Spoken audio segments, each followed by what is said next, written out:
نحمده ونصلی علی رسولہ الکریم اما بعد فاعوذ باللہ من الشیطان الرجیم بسم اللہ الرحمن الرحیم۔ حاضرین و ناظرین باتمکین، السلام علیکم ورحمۃ اللہ وبرکاتہ۔ وعلیکم السلام ورحمۃ۔ اس وقت ہمارے ساتھ معروف دینی اسکالر مولانا مفتی محمد اسحاق صاحب تشریف فرما ہیں اور آپ کی آئی ہوئی ای میلز کا جواب وہ دیں گے۔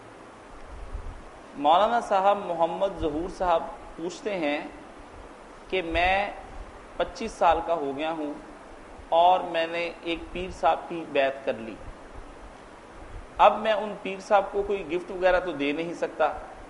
کسی نے مجھے یہ کہا کہ پیر صاحب کو گفٹ دینا بھی ضروری ہوتا ہے، یعنی شرینی وغیرہ کے لیے کچھ پیسے دینا۔ میرے لیے کیا حکم ہے کہ میں اس بیعت کو توڑ دوں یا پھر اس بیعت کو رکھوں، اور بیعت کی اسلامی طور پر کیا حیثیت باقی رہ جاتی ہے؟ اسلام میں جو بیعت تھی نا، اصل میں یہ تو پھر ہنگامی حالات پیدا ہو گئے تو یہ نیک لوگوں کی بیعت بھی شروع ہو گئی، کوئی اتنی بری بات بھی نہیں، مگر اصل بیعت جو تھی نا وہ یا رسول اللہ کی تھی کہ لوگ اسلام لاتے تھے تو اقرار کرتے تھے کہ ہم نے کلمہ شہادت پڑھ لیا اور اسلام لائے، آپ کا حکم نہیں، آپ کی بیعت ہوتی، یا بعد میں جو خلیفے ہوتے تھے جو حکومت سنبھالتے تھے ان کی بیعت ہوتی تھی، جس کو آج ہم حلف وفاداری کہتے ہیں۔ امت کے جو ہوتے ہیں نمائندے، جیسے ہمارے ممبران ہیں، اس طرح ہی قبیلوں کے سردار اور بڑے بڑے لوگ نا ان کے ساتھ وعدہ کرتے تھے کہ آپ جو اللہ رسول کے حکم کے مطابق حکم دیں گے ہم اطاعت کریں گے، آپ کے فرمانبردار رہیں گے۔ اور خلیفۃ المسلمین ان کے سامنے یاد کرتا تھا کہ میں تم پر حکومت جو نا اللہ رسول کے حکم کے مطابق کروں۔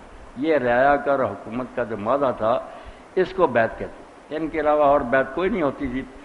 مگر جب ہماری بدقسمتی سے حکومت نے دین سے تعلق توڑ لیا، سیکولر ہو گئے، نماز روزہ کرتے رہے مگر حکومت بالکل اپنی مرضی کی، ظلم ستم، اس وقت پھر نیک لوگوں نے سوچا، برا نہیں سوچا، بیچاروں نے یہ کہا کہ اب یہ یار دین کی فکر تو انہوں نے چھوڑ دی، اگر اسی طرح عوام کو رہنے دیا گیا تو یہ تو بیچارے ایسے ہوں گے جیسے بھیڑوں کا کوئی چرواہا۔ جگہ جگہ انہوں نے تربیت گاہیں بنائی، جن کو خانقاہیں کہتے ہیں نا، خان کا فارسی کا لفظ خان بزرگ، اصل میں گاہ تھا، خان گاہ بزرگ آدمی کی جگہ، عربی میں گاف نہیں ہوتا، خانقاہ ہو گیا، تو بنا لی تربیت کا۔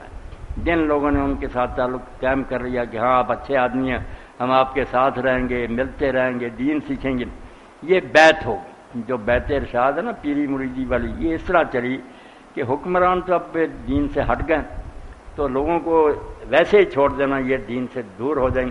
اب تو رہ گیا نا کاروبار، زاغوں کے تصرف میں، عقابوں کے نشے میں، عقابوں کے گھونسلے کبوں کے ہاتھ آ گئے، ڈاکو بیٹھ کے خانقاہوں میں لوٹتے ہیں، مرید جو ہے نا بھوکا مر رہا، مگر انہوں نے گشت کر کے نا فتوح لینی ہے، جیبیں بھرنی ہے، پیر جو ہے نا ہم کو تو میسر نہیں، مٹی کا دیا بھی، گھر پیر کا بجلی کے چراغوں سے رہے، کوٹھیوں بنگلوں میں رہ رہے، غریب بیچارہ مزدوری کرتا اس سے بھی 10 روپے دے دے گا۔ کوئی پیر نہیں یہ کرے گا کہ بچہ تیری بیٹی جوان ہے، لے مجھ سے 10 لاکھ کر شادی، یہ نہیں کرے گا، لوٹتے۔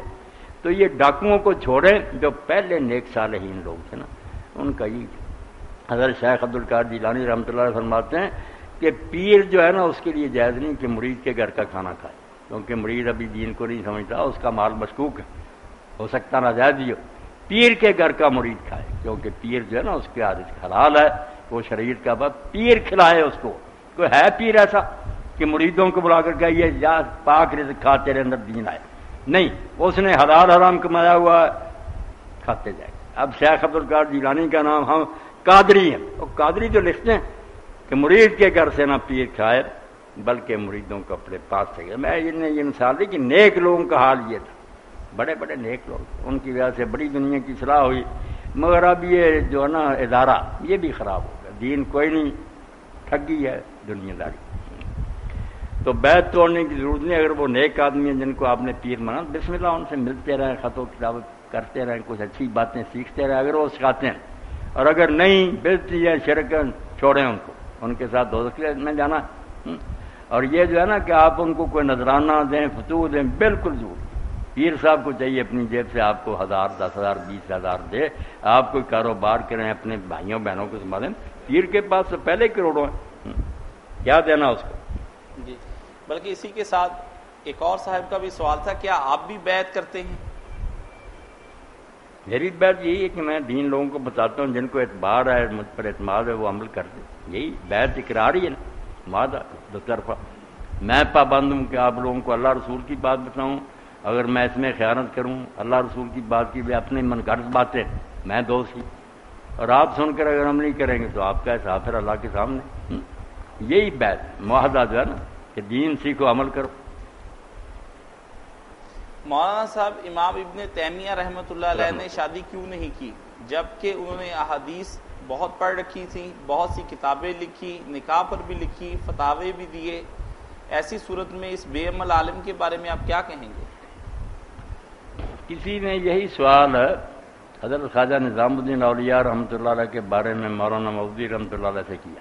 اتنے ولی سے شادی نہیں کی، ابن تیمیہ نے نہیں کی، امام بخاری نے نہیں کی، کوئی اوراد نہیں. یہ کیا ہوا؟ کیوں نہیں ان کی؟ خود ہی حدیثیں لکھی. تو مولانا نے بہت عمدہ بات کی، اللہ ان پر بے شمار رحمت نازل کرے. وہ حکیم تھے، دانا، گہرائی میں جاتے تھے. انہوں نے کہا یار اگر تو ویسے پوچھتا کہ ٹھیک ٹھاک ہوتے ہوئے وسائر ہوتے ہیں، نکاح نہ کرے، وہ کیا حکم ہوتا؟ میں صاف بتا دیتا کہ اگر موقع ملتا ہے کر سکتا، نہیں کرتا تو وہ غلط کرتا، سنت کے خلاف ہے. یہ راہبوں والا طریقہ. مگر یہ کہ فلاں نے نہیں کیا، اب نہ وہ فلاں میرے پاس ہیں، نہ کوئی میرے پاس ان کے عذر ہیں کہ کیا مجبوری تھی، صحت نہیں ٹھیک تھی، یا وسائل نہیں تھے، یا رشتہ نہیں ملا. ان پر میں کیا حکم لگاؤں یار؟ تم کیوں الٹا سوال کر رہے فلاں کا؟ میں کوئی فیصلہ کر رہی ہوں کہ بیٹا مسئلہ پوچھ لو کہ مسئلہ کیا ہے. وسائل ہوتے ہوئے نکاح نہ کرنا کیا ہے؟ یہ تو صاحب بتا دیں کہ بری بات، موقع مل رہا ہے تو کرو. باقی اللہ تعالیٰ نے یہ بھی فرما دیا کیونکہ کئی بچے کرنا چاہتے ہیں نا، رشتہ نہیں ملتا، لوگ جو اب ان کے معیار بدل گئے، کرتے نہیں. اللہ نے بڑی پیاری بات کی سورہ نور میں، وَلْيَسْتَعْفِفِ الَّذِينَ لَا يَجِدُونَ نِكَاحًا حَتَّىٰ يُغْنِيَهُمُ اللَّهُ مِن فَضْلِهِ. جن کو نکاح نہیں نا میسر آ رہا وہ پاک زندگی گزارے. یہ نہیں بہانہ بنا کے بدکاری شروع کر رہے، نہیں، پاک رہے حتیٰ کہ اللہ تعالیٰ اپنے فضل سے غنی کر دے، وسائل مل جائیں، کو رشتہ مل جائے. صبر سے کافی. اس لیے حضور نے فرمایا کہ وہ روزے رکھیں، اللہ تعالیٰ کا خوف اپنے دل میں بٹھائیں، بدکاری کی طرف نہ جائیں. ایک صاحب پوچھتے ہیں، مولانا صاحب بار بار گناہ کرتا ہوں اور پھر معافی مانگ لیتا ہوں، پھر گناہ ہو جاتا ہے، پھر معافی مانگ لیتا ہوں، بارہا ایسا ہوا ہے، اب تو تنگ آ گیا ہوں، نفس قابو میں نہیں آتا، گناہ بھی کبیرہ ہے، کوئی دعا بتا دیں اور کوئی تدبیر ایسی بتائیں کہ جس سے میں اپنے نفس کو قابو میں لا سکوں اور اللہ کی بارگاہ میں میری توبہ قبول ہو سکے. اللہ تعالیٰ رحم فرمائے. یہ کسی ایک کا معاملہ نہیں، انسان ہے ہم. ہمارے پیچھے جو دشمن پڑا ہوا ہے ابلیس، وہ بہت ہوشیار ہے، بہت چالیں جانتا ہے.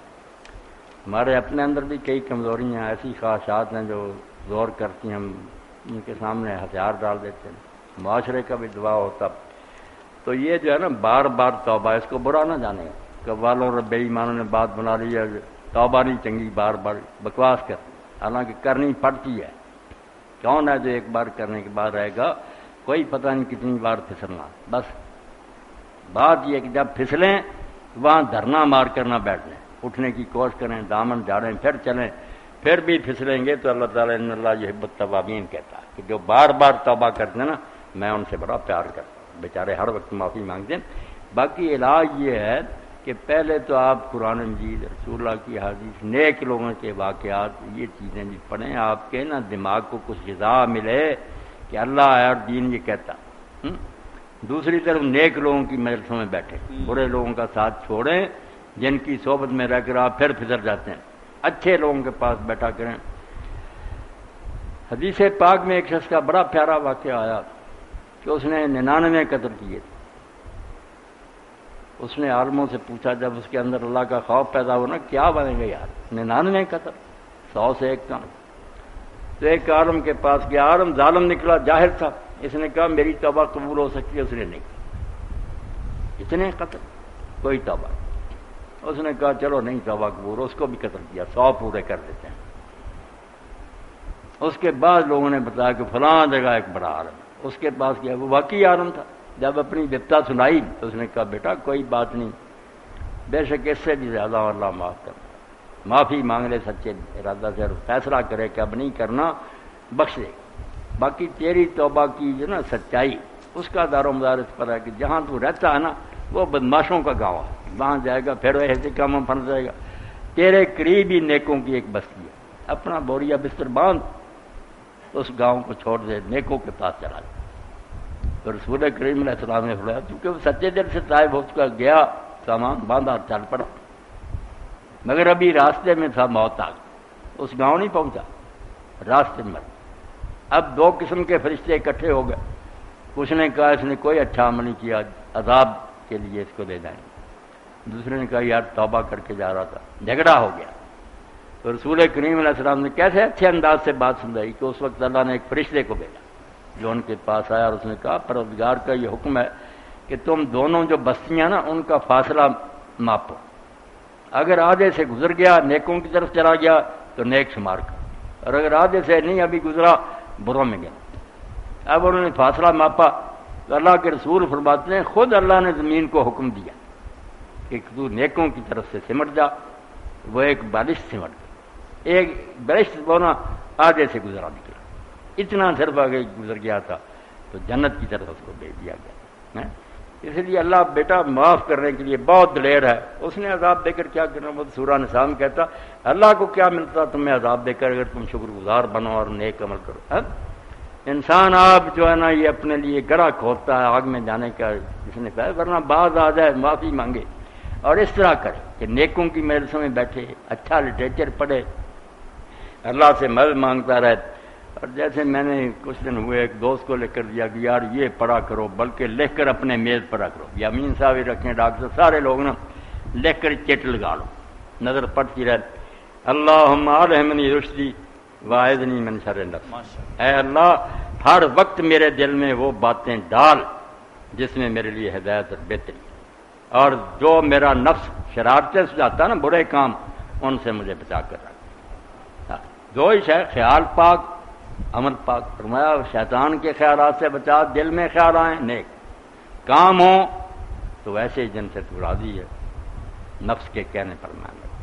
اللہم اہدنی سددنی یہ بھی سکھایا آپ نے، اور حضور نے جو ذکر سکھایا نا ہمارا ہی ذکر اسی لیے بہتر ہوگا نا کہ لفظ ہی پڑھتے ہیں دھیان نہیں کرتے کیا۔ آپ نے جب یہ بات سمجھائی اللہ مہدنی سدنی، مثال دی کہ ادھر تم مہدنی کہہ رہے ہو اللہ مجھے سیدھا راستہ دکھا، تو ذہن میں بالکل آپ پڑھے لکھے بیٹھے آپ کے سامنے ایک ایسی سڑک ہو جو بالکل سیدھی ہے، کھڈ نہیں، رستے نہیں، پر میں اس وقت سوچو کہ ایک راستہ ہے سیدھا لمبا جو میں مانگ رہا ہوں کہ اللہ اس پر مجھے دکھا دو جس میں کوئی ٹیڑھ نہیں، اللہ مہدنی۔ اور جب سجدنی کہو تو فرمایا جس طرح تیر ہوتا نا، تیر کا جو ہوتا نا لکڑی، اگر ذرا اس میں ٹیڑھ ہو تیر نہیں نشانے پر لگا تو پھر ادھر ادھر نکل جائے گا۔ مجھے سیدھا راستہ دکھا ہر وقت، وسدنی اور مجھے ہر حال میں درست رکھ، صحیح چلا۔ یہ دو باتیں مہدنی کہہ رہے ہو تو ایک بہت اچھی سڑک کا اندازہ یہ صراط اس پر سددنی کہو تو تیر کی طرح سمجھو کہ جس طرح تیر کو وہ نا تیر بنانے والے دیکھتے کہ ذرا بھی اس میں ٹیڑھ ہوئی نا نشانہ خطا ہو جائے، سددنی مجھے بالکل درست اور ٹھیک ٹھاک چلاتے رہے۔ تو دو دعائیں اللہم الہمنی رشدی واعذنی من شر نفسی، اور اللہ مہدنی سددنی یہ لکھ لینی چاہیے، تقسیم بھی کر اپنی نمازوں میں پڑھو۔ اور دعا کا سب سے بہتر میرے بھائی طریقہ یہ ہے کہ جب آپ نماز پڑھیں نا، فرض ہو یا سنت ہو یا نفل، سجدہ کرے نا، اس وقت اللہ کے رسول نے فرمایا کہ تسبیح کے بعد اقرب ما یکون العبد من ربہ وساجد، بندے اور رب کے درمیان جب فاصلے ختم ہو جاتے ہیں نا اور وہ اپنے رب کے بالکل قریب پہنچ جاتا ہے، وہ اس وقت ہوتا ہے جب وہ سجدے میں ہوتا، جیسے پاؤں پڑ گیا نا کسی کی معافی مانگنی، اس وقت فرمایا فلیجتنب، اس کو چاہیے اب دعا کرنے میں پورا زور لگا دے، سجدے میں پڑا اور کام انہوں نے سجا دیا، ضمانت ہے اس بات کی کہ اللہ وہ دعا مانے گا۔ اس لیے عادت بنائے یہ بھی، اور باقی بھی دعائیں نا سجدے میں کیا کرے، یہ جو بعد میں کرتے ہیں نا اسی لیے ان نے کوئی ایسا نہیں، حضور نے نہیں کی، پوری عمر نہیں نماز کے بعد ہاتھ اٹھائے دعا کی، کسی نے کہہ دیا کر رہے، وہ نماز میں کرتے تھے، رکوع میں کر رہے ہیں، سجدے میں کر رہے ہیں، دعا ہی دعا پوری نماز، 7 موقع ہیں نماز کے اندر جہاں حضور رک رک کے دعا کرتے، ہم نے دعا چھوڑ دی، بعد میں ہوش آئی کہ اب دعائیں کرنی، ہاتھ اٹھاتے پھرنے، اور نماز میں جب معراج تھی تو ہم دنیا سے کٹ گئے تھے، کسی سے بول نہیں سکتے تھے، کھا پی اللہ سے چل سلام تو پھر دنیا میں آ گیا، اس وقت کیوں نہیں بات کی جب اللہ کے سامنے کھڑے؟ جی مولانا صاحب، ایک دوست منصور صاحب UAE سے پوچھتے ہیں کہ مولانا صاحب آپ کو بہت بہت عید مبارک. خیر ہوا، اکیلا سارے عالم اسلام کے لیے مبارک کرے. اکیلا جمعے کے روزے کو ممنوع فرمایا گیا ہے، اور یہ کہا جاتا ہے کہ تھرسڈے کو ساتھ ملایا جائے یا پھر اگلا دن ہفتے کو ساتھ ملایا جائے. برائے مہربانی مجھے یہ بتا دیں کہ اکیلے منگل یا اکیلے پیر کا بھی اسی طرح روزہ منع کیا گیا ہے. ایک دوست نے مجھے یہ کہا جمعے کے روز کا روزہ اس لیے ممنوع ہے کہ جمعہ بھی ایک طرح کی عید ہے اور عید کو روزہ رکھنا گناہ ہے. برائے مہربانی اس کی وضاحت فرما دیں، اس سے جو حکمت بیان کی وہ صحیح ہے تو یہ بات ٹھیک کہ جمعہ جو ہے نا ہماری ہفتہ وار عید ہی ہے، اس کا تنہا روزہ رکھنے سے آپ نے منع کیا. اس کے ساتھ جمعرات ملا لیں، 2 رکھ لیں یا ہفتہ ملا لیں، بات ٹھیک ہے، یہ درست. اور اس سے یہ بھی پتہ چلا کہ باتوں میں ہم اپنی مرضی نہیں کر سکتے. حدیث پاک میں آیا کہ جمعرات کی رات کو نفلوں کے لیے خاص نہ کر لو کہ آگے پیچھے سے نہیں پڑھنی، جمعرات کو ضرور تہجد پڑھنی ہے نہ، ایسا کرو. اور جمعے کے دن کو روزے کے لیے مخصوص نہ کر لو، یہ اپنی طرف سے شریعت کر رہے ہو، اس کے ساتھ آگے پیچھے کو پڑھو. حالانکہ جمعرات کی رات جمعہ دونوں رات دن زہرا وین کا آپ کہ روشن ہیں، یہ رات بھی روشن ہے دن بھی روشن. اور اس میں آپ نے جو ذکر سب سے بڑا سکھایا وہ درود شریف ہے. ان 8 پیروں میں نا باقی ذکروں کی کہا درود شریف پر، اور وجہ بیان کی کہ جمعہ دنوں کا سردار ہے اور میں مخلوق کا سردار ہوں، اللہ نے مجھے بھیجا ہے. اس لیے یہ شکر کر کے کہ اللہ نے جمعے جیسی عبادت دی اور حضور جیسا رہبر. درود شریف رات کو بھی زیادہ تسبیحیں کرو، دن کے وقت بھی یہ پڑھتے رہو. جی ایک صاحب پوچھتے ہیں کہ مولانا صاحب حضرت اویس کرنی رضی اللہ تعالیٰ عنہ کی وفات کب ہوئی؟ ان کا کوئی دینی یا ان کا کوئی فقہی قول ہماری کتابوں میں موجود نہیں، کیوں؟ اس کی کیا وجہ ہے؟ نہیں، یہ تو نا کتابوں میں ان کا کوئی قول نہیں، نہ وہ فقیہ تھے کہ انہوں نے فقہ کی کوئی مہارت حاصل کی اور فقہ کے امام اور فتوے دینے، ایسے نہیں. عبادت گزار تھے، نیک تھے بڑے. اب ان کو جو یہ درجہ ملا کہ آپ نے صحابہ کرام سے کہا، حضرت عمر رضی اللہ جیسے بندوں کہ جب اویس ملے نا اس سے بخشش کی دعا کرا. اب یہ لوگ حضور کے پاس رہے، اویس لیا ہے، یمن میں تھا، آپ کے زمانے میں تھا، مگر حضور نے کہا صرف اس لیے نہیں مجھے مل سکا کہ اس کی ماں بوڑھی تھی، اس کی خدمت میں لگا، ماں کی خدمت نہیں چھوڑی. اتنا بڑا کمال کہ میری ملاقات قربان کر دی مگر ماں کی خدمت نہیں چھوڑی، اس لیے اس نے بڑا درجہ پایا. اور نشانی آپ نے بتا دی کہ جب وہ اویس ملے تو پوچھو نا تم نشانی یہ ہے کہ اس کے بدن پر برس ہو گیا، پھل بیری سارے جسم. اس نے پھر اللہ سے دعا مانگی تو پھل بیری ختم ہو گئی، مگر 1 روپے کے برابر داغ اس کے جسم پر ہے. اسے یاد دلانے کے لیے کہ تو بیمار ہو گیا تھا، اللہ نے وہ نشان ہے، مگر اس کا پتہ نہیں کسی کو، کوئی نہیں جانتا کہ اس کو یہ برس ہوا تھا. ہوا، اس نے در پردہ دعا کی، ٹھیک ہو گیا. اب جب حضرت عمر کا زمانہ تھا رضی اللہ تعالیٰ، وہ خلیفہ تھے، تو یمن کے لوگ حج کے لیے آئے، اویس بھی آئے. تو یمنی لوگ نا پھر حضرت عمر رضی سے ملنے آئے. جب آپ نے پوچھا تم کون؟ انہوں نے کہا یمنی. کس قبیلہ سے؟ دوس سے. تو آپ نے پوچھا کہ تم نے اویس نامی کوئی آدمی ہے؟ پہلے تو انہوں نے خیال ہی نہیں کیا، ان کی نظروں میں تو وہ معمولی آدمی تھا. انہوں نے کہا کوئی ایسا آدمی تو نہیں جو آپ کے ملنے کا. آپ نے فرمایا چھوڑو، تم یہ بتاؤ کہ اویس کوئی ہے؟ انہوں نے کہا ہاں ایک میرے ساتھ آدمی ہے، مگر ہم اپنے اونٹوں کی بات کے لیے اس کو چھوڑ آئے. وہ نا مینا میں اونٹوں کی رکھوالی کر رہا، ہم آ گئے. تو آپ خود گئے، پھر اونٹ چل رہے تھے، وہ نماز پڑھ رہا. نماز کے بعد آپ نے سلام کیا اور جواب دیا. تو حضرت عمر رضی نے پھر پوچھا کہ تو اس طرح بیمار ہو گیا تھا؟ کسی کو اس کے قبیلے کو؟ ہاں. اس نے کہا 1 روپے کے برابر داغ ہے جسم پر؟ ہاں ہے. ماں اس کی خدمت کر. اب انہوں نے کہا کہ ہمارے لیے بخشش کی دعا کرو. تو حضرت اویس نے کہا کہ آپ تو خوش بخت ہیں، حضور کے پاس رہے، آپ میرے لیے دعا کرو، میں کیا دعا کروں گا؟ کہا نہیں، حضور کیا کہتے کہ ماں کی خدمت کی وجہ سے مجھے ملنے نہیں آیا. اس سے دعا کر، پھر دعا کرائی، اور بعد میں پھر وہ یمن جا کرنا، پھر وہاں سے چلے گئے کیونکہ پتہ چل گیا نا لوگوں کو. لوگ بہت آ گئے کہ اویس تو بھائی بہت بڑا آدمی. پھر وہ عراق چلے گئے. گم ہو گئے، کسی کو پتہ نہیں چلا۔ پھر اس وقت لوگوں کو ملے جب حضرت علی رضی اللہ عنہ کی اور جنگیں ہوئیں نا، امیر معاویہ کی، اس جنگ صفین میں پھر جب کچھ حالات خراب ہوئے اس وقت پھر نا حضرت علی رضی اللہ عنہ نے اعلان کیا کہ وہ کیوں نہیں میری مدد کے لیے آتا، کملی والا۔ اس وقت حضرت ویسے نکلے اور لوگوں کو میں انہوں نے 100 کے قریب بندہ نکلا، ورنہ نا شکست ہی ہو رہی تھی۔ اس نے پھر سب لوگوں کا کہ علی کا ساتھ دو، حق پر۔ اس جنگ میں پھر انہوں نے ساتھ دیا، وہاں پھر وہ شہید ہو گئے، فوت ہو گئے۔ ویسے نے بڑا مرتبہ ماں کی خدمت کیا۔ اسی کے ساتھ مولانا یہ بھی فرما دیں کہ کیا کیلا حضرت ویسے کرنے کے لیے اترا تھا؟ سنا ہے انہوں نے نبی کریم صلی اللہ علیہ وسلم کا جب سنا کہ غزوہ احد میں رسول پاک کے دانت مبارک شہید ہو گئے تو انہوں نے اپنے دانت نکال دیے، تو اللہ پاک نے ان کے لیے کیلے جیسا فروٹ آسمان سے نازل کیا تاکہ اویس کو کھانے میں کوئی دقت نہ ہو۔ یہ تو ساری باتیں بیٹا افسانہ ہے، بے بنیاد ہے، جعلی گھڑی ہے، ان کا کوئی حقیقت سے تعلق نہیں۔ جو ان کے حالات ملے نا وہ صحیح مسلم میں یہ تھوڑی بہت زیادہ نہیں پتہ چلا، گمنام زندگی گزاری نہیں، مشہوری نہیں چاہیے، نہ کوئی اپنا چرچا کی۔ بس حضرت عمر کی ملاقات سے کوئی بھید کھلا کر چلے گئے راگ، وہاں صرف اس وقت آئے ہیں جب حضرت علی کی جنگ ہوئی، ورنہ اس وقت تک گھومے۔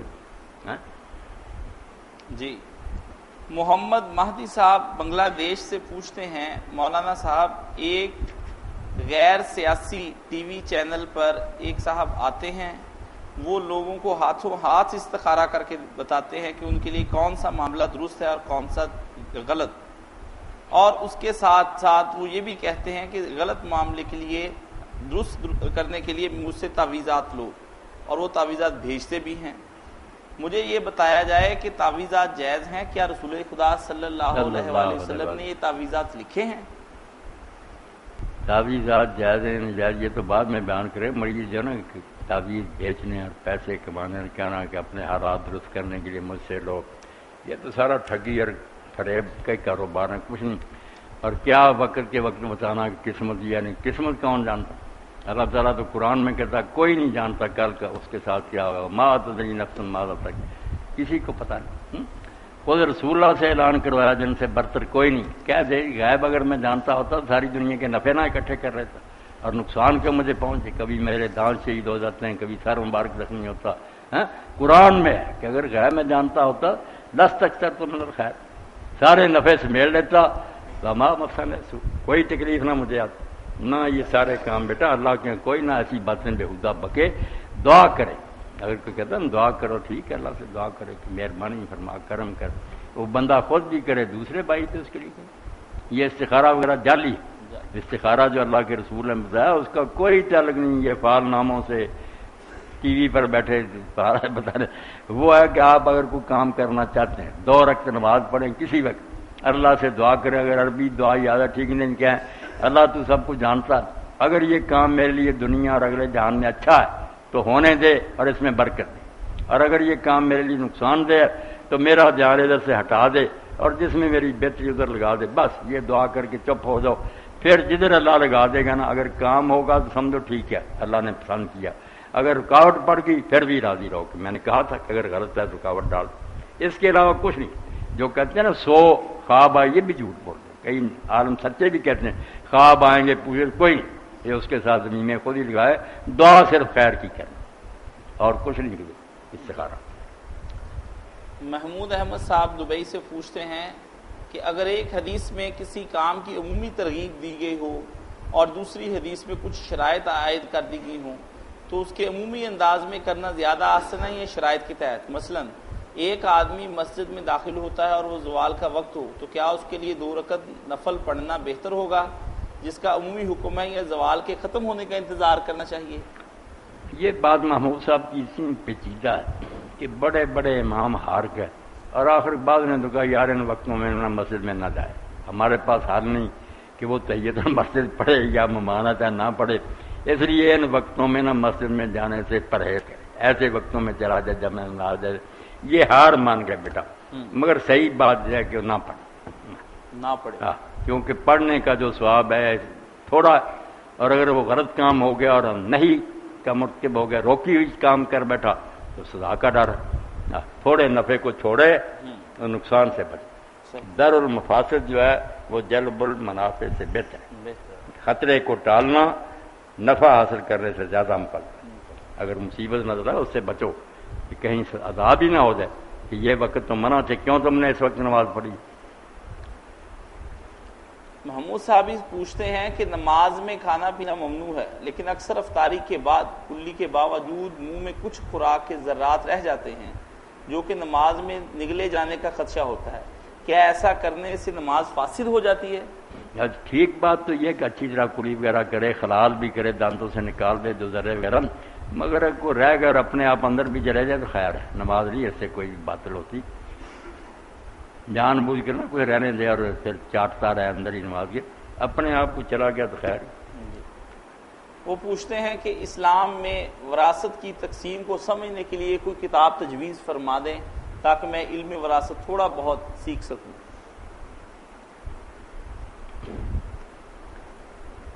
اس کے لیے جو ہے نا سب سے بہتر کتاب تو سراجی ہے نا، جو اپنے حنفی اور بار لکھی سراجی، اور اس کی آگے بہت شرح بڑے بڑے لوگوں نے لکھی، مگر وہ لمبا چوڑا سسٹم ہے. اس کے پیچھے کچھ لوگوں نے محنت کر لی، میرے پاس اس کا شاید آپ لوگوں کو بھی اس کی نقل دیجیے. ملتا ہے. اس میں بنی ہوئی ہے اس طرح کھانے بنائے ہوئے، رشتہ دار لکھے ہوئے، بیٹا باپ اور ادھر دوسرے رشتہ دار ہیں. اب لائن لانی ہے، آپ نے باپ کا معلوم کرنا، باپ ہے اس کے ساتھ اور کون ہے، ایک ادھر سے لکیر آئے گی کہ کون کون اس کے ساتھ، اور ادھر سے جائے گی باپ والی، پھر وہاں ہوگا فا لکھا نصف، رے چوتھا حصہ، سے تیسرا حصہ، تھلے نیچے وضاحت بھی کرتی ہے کہ اس حرف کا یہ مطلب ہے، بے سے یہ مراد ہے، سے وہ نقشہ رکھ لینا بس، وہ ایک ہی صفحہ کافی، جس کا بھی حصہ نکالنا فوراً لائن ادھر سے جائیں، ماں ہے ساتھ اور کون ہے اوپر سے لائے، جس کھانے میں آ کر وہ اکٹھے ہوں گے وہاں پتہ چل جائے کہ اس کو کیا مل رہا. بہت محنت کی، پوری کتابوں کا نچوڑ نکال. باقی جیسے بیٹا پروفیسر محمد ابو زہرا جو ساری دنیا سے بڑے کیچ اس دور میں، سب اماموں کا علم تھا ان کے پاس، ان کے لیکچر بھی نے اردو میں بات کر رہے، جعفر الصادق، زید بن علی، ابو حنیفہ، مالک، شافعی، کل مذاہب کے عالم. پیر کرم شاہ صاحب جو انہیں کے شاگرد، انہوں نے ایک کتاب لکھی ہے جو مولانا مودودی صاحب کو بھی جب آپ گئے نا عرض القرآن کے سفر پر، جو قرآن میں ذکر سائرہ کو دیکھے آپ نے، تو اس نے پھر اپنی کتاب میں تحفہ کے طور پر بھی دی. ان میں ایک کتاب ہے احکام الموارث عند الجعفریہ، یہ جعفری جو شیعہ ان کے پاس وراثت کا کیا کام. تو وہاں ابو زہرا لکھتے ہیں کہ اگر مجھے اختیار مل جائے نا سب کتابیں مرجع میٹ کر کے فقہ جعفری کا یہ قانون لا دوں. کتنا لاجیکل ہے اور ٹھوس ہے. ہماری فقہ کا یہ حال ہے، ادھر ایک قانون بناتے ہیں دوسرے توڑتے ہیں، بہانے بناتے ہیں کہ یہاں وہ ٹوٹ نہیں. انہوں نے 3 طبقے بنائے ہیں، ان پڑھ بیٹھ جائے سمجھا دوں گا. 3 طبقے، اس طبقوں میں سے ایک بھی ہوگا نا دوسرے طبقے کی باری میں جائے. دوسرے طبقے کا آدمی زندہ ہوگا، عورت ہو یا مرد. ہمارے یہاں یہ نواسے ہیں بیٹی کی اولاد نہیں، بیٹوں کی اولاد کو کیا عجیب بن. وہ کہتے ہیں ابھی تک تم کافر ہو کہ بیٹی کا درجہ کم ہے باپ کا مرد کا زیادہ. نہ 3 طبقے آرا تقسیم کی ہوئی، صاف پتہ چل رہا ہے. پہلا طبقہ جو ہے ماں باپ اور اولاد، اولاد سے مراد بیٹا بیٹی ان کی اولاد قیامت تک، یہ ایک طبقہ. والدین ہیں آدمی کی اپنی اولاد، اس کے ہوتے کسی کا. ہمارے ہاں کبھی بھتیجے کو مل جاتا، کبھی فلاں کو مل جاتا. وہ کہتے ہیں یار اس آدمی کی اپنی شاخ موجود ہے، یہ بھتیجے بھائی کہاں سے آ گئے. اگر یہ سب مر گئے، نہ باپ ہے نہ ماں ہے نہ اپنی اس کی اولاد، پھر نمبر آئے گا دوسرا کہ اس کا باپ دادا نانا. نانا کو بھی ہم کہتے ہیں جد فاصل ہے، یہ نانا اس کو نہیں سمجھ رہے. ہو کہتے کیوں؟ وہ ماں کا باپ ہے. باپ کا باپ ہو یا ماں کا، آدم تک یہ آبا و اجداد اور ان کے ساتھ ان کی بیوی، یہ دوسرا گروپ شروع. اور نیچے جو ہے نا پھر بھائی بہنیں ان کا، یہ دوسرا. ان میں سے کوئی ہوگا نا، ایک عورت ہوگی مرد، ان کے ہوتے اور کوئی نہیں دے. اگر یہ ختم ہو جائیں گے پھر نوبت آئے گی امام اور امات کی، چچے ہیں پھپھیاں، خالہ ہیں ماموں، یہ ان کے حصے ہوں گے. یہ 3 طبقے ایسے بنائے ہیں ہر بندہ آسانی سمجھ لیتا کہ مسئلہ کیا ہو. تو انہوں نے آپ کا امام محمد ابو زہرا نے کہا یار مجھے اختیار ہوتا تو کیا یہ فقہ ہم اہل سنت کی پڑھتے پڑھاتے. یہاں قانون بنا، پھر قریب کی ایک جگہ قانون قریب کے ہوتے بعید کو نہیں ملتا، قریب کا ہے نواسا اس کو چھوڑ دیتے. 100ویں پشت میں بھائیوں کی اولاد اس کو دے دیتے، کوئی حال نہیں بیٹا۔ میں نے تو صحیح بات ہی نا کہہ دی، وہ احکام الموارث عند الجعفری، بہت پیاری کتاب، جعفریوں کے نزدیک قانون وراثت کیا۔ اب حدیں بنا لی ان لوگوں نے، میرے خلاف 28 مولوی لکھتے ہیں اور یہ مولوی صاحب کو یہ کر دو، کرتے رہے۔ میں نہ شیعہ نہ سنی نہ وہابی نہ بریلی، سب میرے، اس کو فارسی میں کہہ دوں گا بے ہما با ہما، کسی کے ساتھ نہیں، سب کے ساتھ، غلط بات کسی کی نہیں مانوں گا، صحیح کسی کی ہوگی لے لے۔ انہوں نے ہمارا باپ مارا، وہ بھی مجھ سے مسلمان کے افراد۔ مولانا صاحب ناروے سے ہمارے دوست، اور آپ درمیان میں بات آ گئی احد اور سمد کا بھی سمجھیں، جو صحیح ترجمہ ہے نا فارسی میں بے ہما احد، کسی کی اس کو ضرورت نہیں، سارا جہان نہیں تھا پھر بھی وہ خدا تھا، اور سب مٹ جائیں یا ساری دنیا کافر ہو جائے اس کی سلطنت کو کوئی، یہ ہے بے ہما ترجمہ، سب کے بغیر وہ آپ اپنی ذات میں کامل ہیں۔ اور باہما سمد، جو بے ہما ہوتا بیٹا پھر وہ پرواہ بھی نہیں کرتا، جب وہ کسی کا محتاج نہیں، لوگ مرتے رہے نہیں، اللہ کی شان یہ بے ہما ہے مگر باہما ہے، ضرورت کسی کی نہیں اس کو، مگر سب چونکہ اس کے محتاج ہے، وہ سب کے ساتھ ہے، سب کی فکر رکھتا ہے، سب کی ضرورت نے پوری کر۔ اسی لیے سورہ اخلاص کو حضور نے فرمایا، تیسرا حصہ قرآن کا ہے، یہ چھوٹی سی 4 آیتیں ہیں، تیسرا حصہ قرآن میں جو کہ بیان، تیسرا حصہ اس کے اندر ہی آ گیا، مگر اس کے لیے وقت چاہیے، عہد سمجھیں، سمجھ سمجھیں، کفر سمجھیں۔ ابن تیمیہ کو پوری کتاب لکھنی پڑی سورہ اخلاص پر کہ یہ کیا ہے، اور مولانا اسرائیل صاحب کے استاد مولانا حبیب نے فرماتے ہیں لاؤ ہندوؤں کو، برہمنوں کو، بدھ سکھ جو کافر نا، میں بتا دوں گا کہ ان میں یہاں جا کر ٹھوکر کھائی اور اس کا علاج سورہ اخلاص میں یہ لفظ ہے، یہ 4 آیتیں ہر ایک کا علاج ہے، بدھوں کا، جین مت کا، عیسائیت کا، یہودی۔ انہوں نے کہا کوئی سمجھے تو صحیح، بدقسمتی سے ہم سمجھ لیتے کولا والا پڑھو جنوری بس قرآن پاک ہو گیا، وہ تو مضمون کی بات تھی، یہ نہیں ہے 3 بار پڑھو ثواب قرآن کے برابر، قرآن تو تیسرا حصہ پڑھو گے تو ملے گا ثواب۔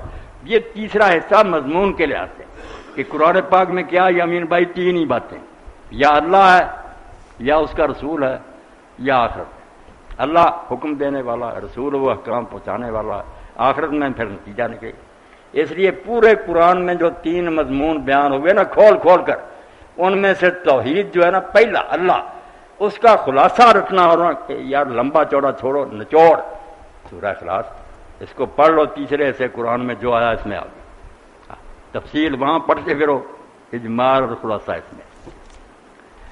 تو ابن تیمیہ کی بھی وہ تفسیر ہے سورہ اخلاص اردو ترجمہ ہو گیا، اگر ملے نا مکتبہ اسلام پڑھنی چاہیے، انہوں نے بھی سارے مضمون کا لکھ کر کے کیا ہے اور یہ علاج کیا ہے اس میں۔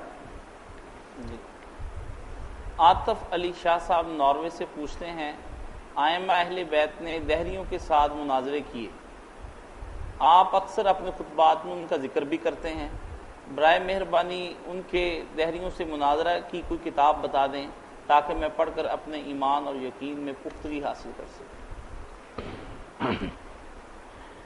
شاہ صاحب نے کہا جی بہت اچھی بات۔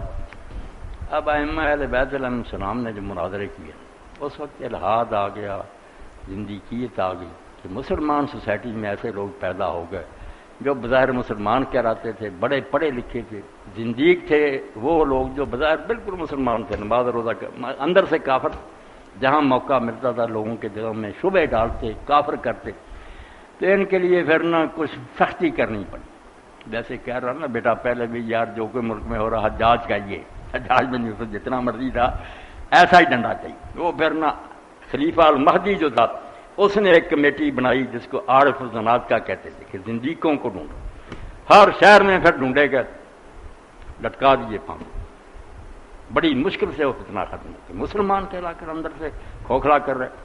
تو زندیق سے ائمہ کا زمانہ تھا، اس وقت جو مناظرے انہوں نے کیے وہ تذکرہ پڑھنا چاہیے مولانا ابوالکلام آزاد کا، بڑی پیاری کتاب، مشکل ہے ذرا، فارسی اردو عربی سب بھرا ہوا، اس میں آزاد لکھتا کہ یہ مغربی تہذیب جو ہے نا الحاد اور کفر پھیلا رہی، اللہ کے بارے میں شک، آخرت کے، رسول کی کیا ضرورت ہے، انسانی عقل کیا۔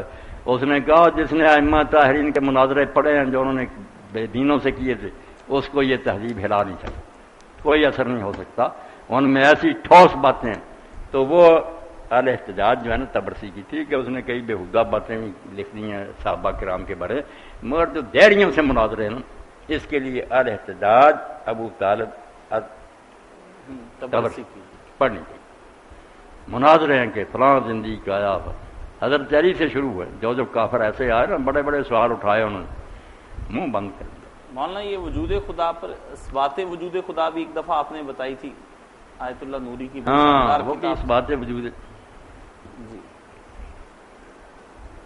ایک صاحب پوچھتے ہیں کہ موطا امام مالک میں ہے کہ جناب حضرت عمر فاروق رضی اللہ تعالیٰ عنہ اور جناب حضرت عثمان رضی اللہ تعالیٰ عنہ دونوں ماہ رمضان میں نماز مغرب کے بعد جا کر روزہ افطار کرتے تھے، آپ التماس ہے اس کے بارے میں وضاحت فرما دیں۔ بالکل امام مالک کی موطا میں لکھا ہوا کہ یہ دونوں جو نا خلیفے حضرت عمر حضرت عثمان رضی اللہ تعالیٰ عنہ یہ نماز مغرب پڑھ کر نا پھر افطار کرتے، نماز روزے کی حالت میں پڑھتے تھے بعد میں کرتے۔ اب ہمارے شیعہ دوست بھی یہ کرتے ہیں، وہ مانتے ہیں کہ روزہ کھل گیا، یہ ہے نا بات ظاہر شیعہ تو سمجھتے نہیں روزہ ہی نہیں کھلا، روزہ ختم ہے، اگر کھا پی لے کوئی بات نہیں۔ ان کی کتابوں میں لکھا کہ اگر بھوک زیادہ ستا رہی ہے تو پھر نماز نہ شروع کرو، پہلے فارغ ہو کھانے دن، اور اگر آپ کے کوئی ساتھی بھی انتظار کر رہے ہیں تو پھر ٹھیک ہے وقت تو ختم ہو کھا لیں۔ تو جیسے وہ جمعے میں کہا نا کہ بات کو دور لے جاتے ہیں، صرف یہ کہ کہتے ہیں بہتر یہ ہے کہ اگر بھوک نہیں ستا رہی کوئی انتظار نہیں کر رہا تو پہلے نماز سے آرام فارغ ہو جاؤ پھر کھاتے پیتے رہنا، ایک استحباب تھا کہ زیادہ تھے۔ مگر اس کے لیے جو حوالہ نا حمید نہیں، یہ لفظ ہے حمید بن عبد الرحمن، کہ وہ یہ بیان کرتا کہ دونوں خلیفے نماز مغرب کی بات کھول دے، مگر اس کے بارے میں بیٹا وضاحت ہو کہ نہ یہ حضرت عمر کا زمانہ اس نے پایا نہ حضرت عثمان کا پایا، یہ اپنا سورس نہیں بتا سکا کہ حمید بن عبد الرحمن کو کس نے یہ بات بتائی۔ یہاں سے آ کر یہ روایت نا منقطع ہو، سلسلہ ٹوٹ گیا، کمزور ضعیف ہوگی، جو موقع کو آدمی کو بتایا نا کس نے دیکھا حضرت عمر حضرت عثمان، تو یہ روایت ٹھیک نہیں۔ نبی کریم صلی اللہ علیہ وسلم سے مروی ایک روایت ہے، باقی اس سے یہ پتہ چل گیا وہ ٹھیکی جو کہ روزہ مکروہ ہو گیا، یہ بھی جاہد ہو، مکروہ مکرہ کوئی نہیں، بے شک آدمی عشاء کے بعد کھائے، مکروہ کیا، اگر جلدی کھول لے بسم اللہ اچھا، مکروہ کوئی نہیں ہوتا۔ یہ بھی حضور علیہ السلام نے فرمایا کہ اگر کوئی زیادہ محنت کرنا چاہتا نا کہ اپنے نفس کو کچلے تو پھر سحر سے سحر تک روزہ رکھے، افطاری کرے ہی نہ، سحر کے وقت کھائے اور دوبارہ جا کر جب سحری اس وقت کھائے، شام کو نہ کھایا نہ پیا، روزے میں رات ہوا، بخاری شریف کے حدیث ہے۔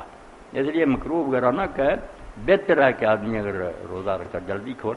ماں اسی کے ساتھ ہمارے شیعہ برادران جو ہیں وہ یہ کہتے ہیں کہ رات تک روزہ پورا قرآن میں آتا ہے، تو یہ رات یہ بھی کئی دوست آپ بھی ملے، ایک دن آیا پھر آیا ہی نہیں، وہ کہتا تھا ثم اتم الصیام الی اللیل پر بات کرنی کرے، مگر بات تو صاف ظاہر ہے کہ دو ہی چیزیں، لیل ہے یا نہار، دن ہے یا رات۔ اب جب سورج غروب ہو گیا بتاؤ کیا ہے، دن تو نہیں، دن تو ختم ہو گیا غروب آفتاب سے، اب رات نہیں تو اور کیا اس کا نام رکھنا، وہ تیسرا نام بتاؤ نا کہ نہار اور لہری تھے، رات اور دن تم بھی مانتے ختم ہو گیا، ورنہ پڑھو اثر نہیں، تو جب دن ختم ہو گیا تو رات ہی، یہ جو کہتے ہیں نا رات نہیں گرد۔ اسی طرح ایک مولوی صاحب شیعہ آ گئے، میں نے کہا یار یہ مجمع بیان تبرسی کی، وہ خود لکھتا کہ جب سورج کی ٹکیا نظروں سے غائب ہو جائے، آپ کھلی جگہ ہیں اور دیکھ رہے ہیں کہ سورج کی ٹکیا نظر، روزہ کھول گیا، وہ کہتا یہی ہے تم سے، مگر جو کہتے ہیں نا ہم احتیاط، وہ احتیاط یہ ہے کہ ہو سکتا ہے یار کسی پہاڑی کے پیچھے ہو غلطی نہ لگ جائے، اس کے لیے ہم نے علامت بنائی ہے صرف ایک احتیاط کے طور پر، ورنہ حکم کوئی نہیں کہ جب تک سورج کی جو نا روشنی ختم نہیں، مغرب سے مشرق سے اندھیرا اٹھتے اٹھتے نا سر پر نہیں آدھے آسمان پر جب تاریکی آ جائے نا سمجھو کہ اب سورج ہمارے خطہ عرضی سے جو نصف قرآن چلا گیا، یہاں جو آ گیا نا اندھیرا، اب پتہ لگ گیا کہ ہمارے خطے سے وہ بالکل، یہ کہتا ہے ایک زیادہ بہتری کی بات ہے، ورنہ مسئلہ جو ہے وہی سورج اگر نظر نہیں آ رہا تو روزہ ختم ہوگا۔ ایک چھوٹی سی بات کو اتنا بڑھا دیتے ہیں نا کہ دین ہی دو بن جاتے ہیں، یہ سنیوں کا روزہ کھول گیا پڑھانے کو نہیں، روزہ سب کا کھول گیا، جب سورج نظر سے غائب ہوا کھول گیا۔ باقی حضرت ابن عباس بھی کرتے تھے، یہ بھی آپ سوچتے ہیں جو شیعہ کرتے ہیں وہ آدمی کو کھڑا کرتے، نابینے تھے، آخر میں پہاڑی پر کھڑا کرتے تھے اور کہتے تھے بیٹا جب مشرق کی ایک طرف سے اندھیرا اٹھتے اٹھتے آدھ آسمان تک آ جائے نا اس وقت مجھے اشارہ کر دینا۔ یہ فتح الباری تو سنی شیعہ ایک ہی، کوئی بات نہیں، چھوٹی چھوٹی باتوں سے کیا اسلام کا بیٹا۔ جی مولانا صاحب، ایک صاحب پوچھتے ہیں ایک حدیث کے بارے میں وضاحت کر دیں، وہ صحیح ہے کہ رسول پاک صلی اللہ علیہ وسلم نے فرمایا شعبان میرا مہینہ ہے اور رمضان اللہ کا مہینہ ہے؟ کئی کام کہ رجب جڑا امت کا مہینہ، شعبان میرا، رمضان اللہ کا، سب جعلی، بالکل جو حدیث کے عالم نے نشاندہی کر لی، من گھڑت بات کوئی حضور نے نہیں کروائی۔ جی شکر ہے ہر بات جو ہے نا پرکھی گئی ہے، اس کا مطلب یہ حدیث صحیح نہیں ہے۔ نہیں صحیح نہیں۔ اسی کے ساتھ آج کا پروگرام ختم کیا جاتا ہے۔ مولانا صاحب آپ کا بہت شکریہ، آپ نے سوالوں کے جواب دیے۔ وآخر دعوانا ان الحمدللہ رب العالمین۔ بس میرا یہ آخری جو ہے نا اپنا ریکارڈ ہو جائے، جو جہاں جہاں بیٹھا نا بھائی بہن، سویڈن، ڈنمارک، ناروے، آسٹریلیا، بانگ روح پیاز ساگرے وفا مستان، سلام ہے ماں برسانید ہر کھلا، کہیں بھی کوئی بیٹھا ہے ہمارا سلام ان تک پہنچے جو میری محبت میں ڈوبے ہیں۔ کتنے مرد عورتیں اللہ جانتا ہے دعائیں میرے لیے کرتے کہ ہماری عمر لگ جائے آپ کو، ایسا دین آپ نے بتایا، الجھ نہیں دور ہوگی، کوئی پیچیدگی نہیں رہی۔ تو اللہ سب پر رحمت کرے، سارے اپنی اپنے خوش رہیں، پاکستان کے اور باقی جہاں جہاں رسول اللہ کو کوئی ماننے والا اللہ اسے خوشحال میں رکھے، ان کے مصائب دور کرے، دشمنوں کو اللہ ذلیل و رسوا کرے۔ وآخر دعوانا الحمدللہ رب العالمین، وصلی اللہ تعالی علی خیر خلقہ محمد و آلہ